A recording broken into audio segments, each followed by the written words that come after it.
샬롬 반갑습니다. 성도 여러분, 6월 27일 주의 날 예배에 참석하신 여러분들을 주님의 이름으로 축복하고 환영합니다. 오늘 우리에게 주시는 하나님의 말씀은 요한계시록 5장 9절에서 14절까지의 말씀입니다. 요한계시록 5장 9절에서 14절까지의 말씀입니다. 우리 같이 한 목소리로 합독하도록 하겠습니다. 시작.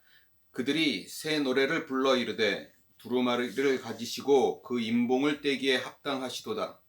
일찍이 죽임을 당하사 각 족속과 방언과 백성과 나라 가운데에서 사람들을 피로 사서 하나님께 드리시고 그들로 우리 하나님 앞에서 나라와 제사장들을 삼으셨으니 그들이 땅에서 왕노릇 하리로다 하더라.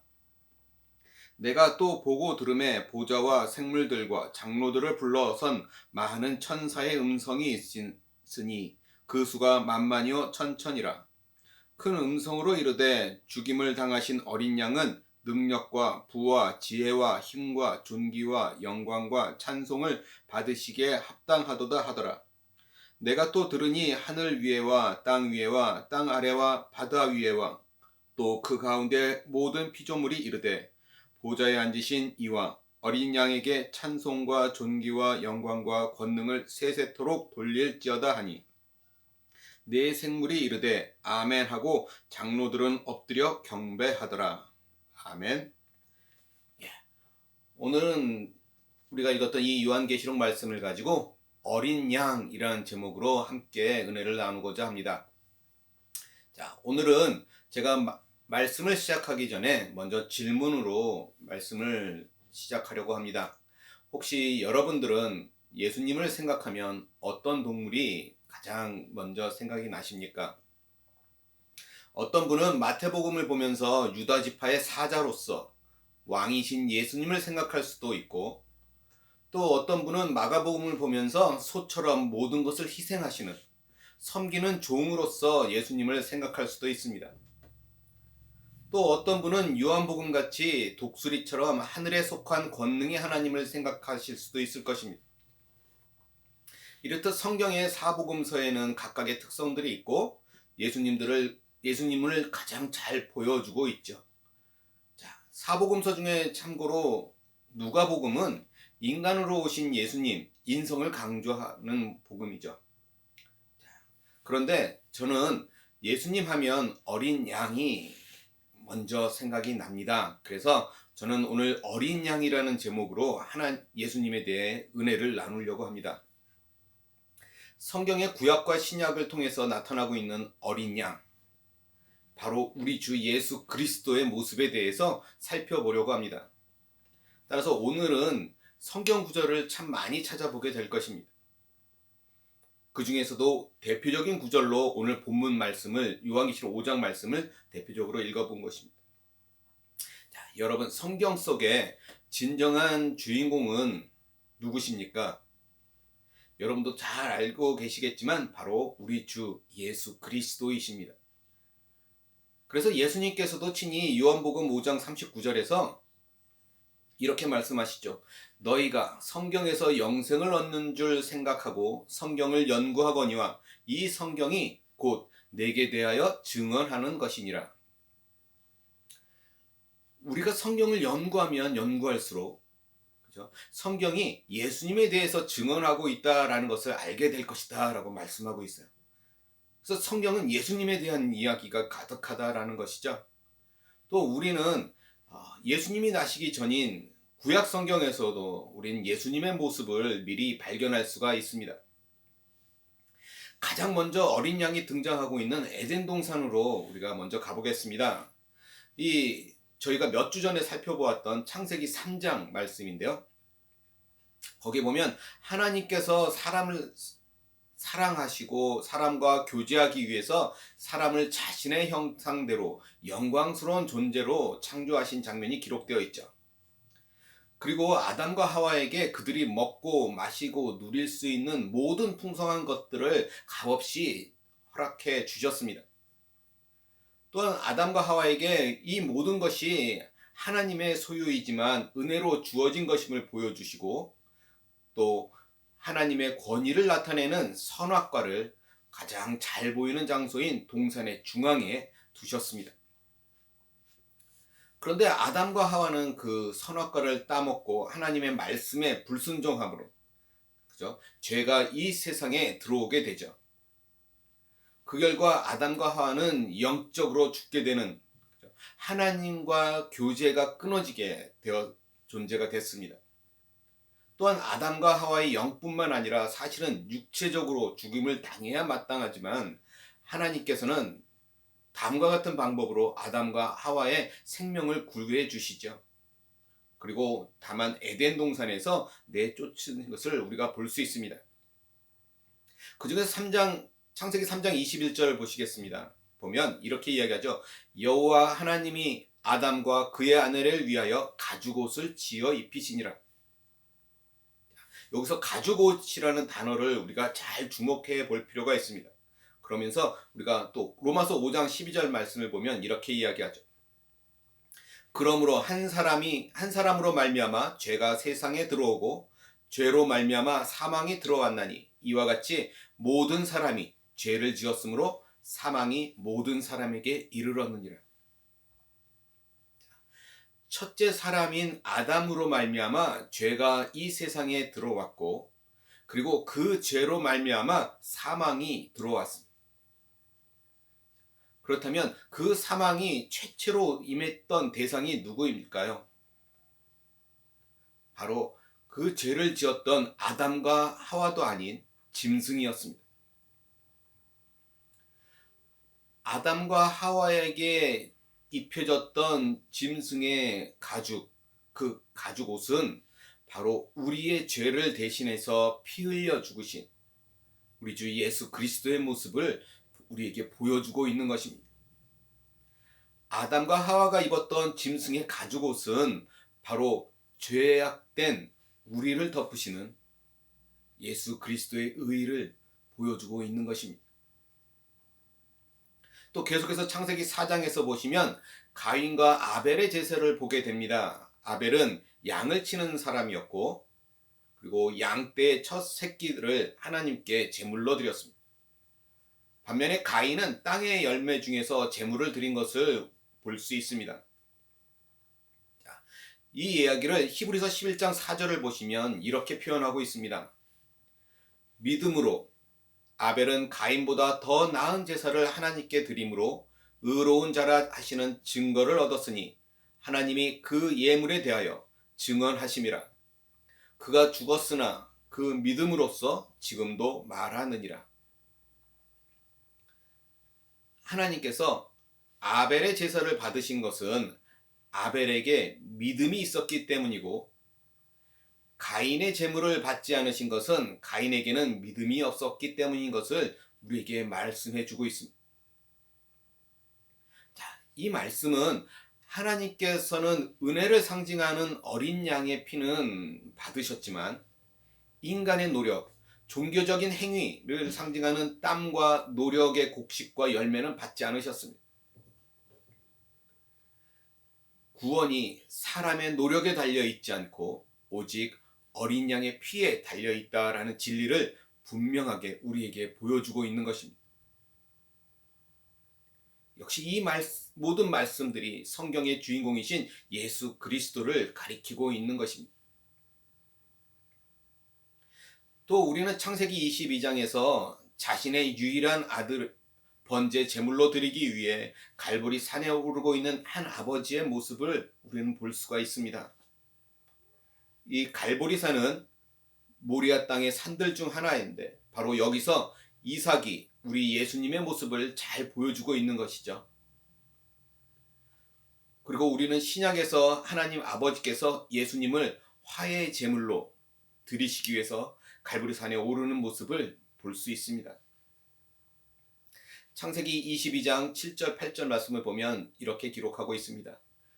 이삭이 그 아버지 아브라함에게 말하여 이르되 내 아버지여 하니 그가 이르되 내 아들아 내가 여기 있노라.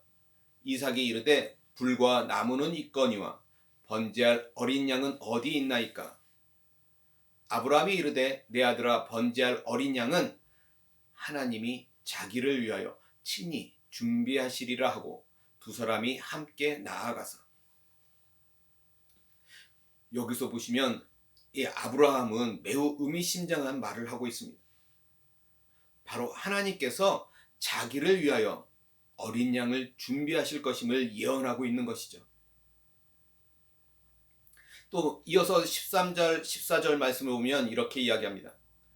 아브라함이 눈을 들어 살펴본즉 한 순양이 뒤에 있는데 뿔이 숯불에 걸려 있는지라 아브라함이 가서 그 순양을 가져다가 아들을 대신하여 번제로 드렸더라. 아브라함이 그 땅 이름을 여호와 이레라 하였으므로 오늘날까지 사람들이 이르기를 여호와의 산에서 준비되리라 하더라. 여호와 이레라는 말은 여호와께서 예비하신다라는 말씀입니다. 바로 하나님께서 지금 이삭을 대신하여 양을 제물로 예비하신 것처럼 우리 주 예수 그리스도께서 모든 사람을 대신할 화의 제물이 되실 것을 미리 보여주고 있는 것이죠. 또 출애굽기 12장으로 가보겠습니다. 12장에 보면 우리는 출애굽기 12장에서도 유월절 어린 양을 발견하게 됩니다. 우리가 아는 것처럼 유월절은 이집트에서 있었던 10가지 재앙 중 마지막 재앙입니다. 바로 모든 생명의 첫 태생이 죽임을 당하는 심판의 어느 한 밤이 있었습니다. 이 재앙으로부터 구원을 얻는 길은 오직 어린 양의 피를 자신의 집 문과 양 기둥에 바르는 것이었습니다. 오직 어린 양의 피를 뿌린 자만이 살 수가 있었고 오직 어린 양의 피를 뿌린 자만이 심판을 면할 수가 있었습니다. 그 장면을 볼까요? 출애굽기 12장 21절에서 23절까지의 말씀입니다. 모세가 이스라엘 모든 장로를 불러서 그들에게 이르되 너희는 나가서 너희의 가족대로 어린 양을 택하여 유월절 양으로 잡고 우슬초 묶음을 가져다가 그릇에 담은 피에 적셔서 그 피를 문 임방과 좌우 설주에 뿌리고 아침까지 한 사람도 자기 집 문 밖에 나가지 말라. 여호와께서 애굽 사람들에게 재앙을 내리려고 지나가실 때에 문 임방과 좌우 문설주의 피를 보시면 여호와께서 그 문을 넘으시고 멸하는 자에게 너희 집에 들어가서 너희를 치지 못하게 하실 것임이니라. 여기서도 이 유월절 어린 양이 우리 주 예수 그리스도를 정확하게 보여주고 있는 장면이죠. 이스라엘 백성을 하나님의 심판으로부터 구원한 이 어린 양의 피는 지금 저와 여러분, 우리를 심판으로부터 구원하시는 예수 그리스도의 보배로운 피를 지금 보여주고 있는 것입니다. 자, 이제 신약으로 가볼까요? 요한복음 1장 29절에 보면 이런 내용이 기록되어 있습니다. 이튿날 요한이 예수께서 자기에게 나아오심을 보고 이르되 보라, 세상 죄를 지고 가는 하나님의 어린 양이로다. 요한은 지금 자기에게 나오고 있는 이분이 바로 우리를 대신해서 죽으시고 그 보혈의 피로 우리를 덮으셔서 하나님의 심판을 넘어가게 하시고 우리를 영원한 지옥의 형벌로부터 구원하신 성경 속의 진정한 주인공이신 바로 예수 그리스도시다라고 우리에게 말씀해 주고 있습니다. 베드로전서 1장 18절 19절에 보면 베드로 사도는 우리의 구원에 대해서도 이렇게 기록하고 있습니다. 너희가 알거니와 너희 조상이 물려준 헛된 행실에서 대속함을 받은 것은 금이나 금이같이 없어질 것으로 된 것이 아니요 오직 흠없고 점없는 어린 양 같은 그리스도의 보배로운 피로 된 것이니라. 오직 흠도 없고 점도 없으신 어린 양 예수 그리스도께서 우리를 위하여 보배로운 피를 흘려주셔서 우리를 구원해 주셨다라는 것이죠. 바로 이 어린 양, 이 예수 그리스도께서 우리의 유일한 구원이시고 소망이시며 사랑이 되신다라는 것입니다. 우리가 우리 자신을 볼 때는 아무런 담대함도 없고 소망도 없지만 우리가 예수님을 볼 때 사랑을 얻고 은혜를 얻고 긍휼을 얻고 힘을 얻을 수가 있는 것입니다.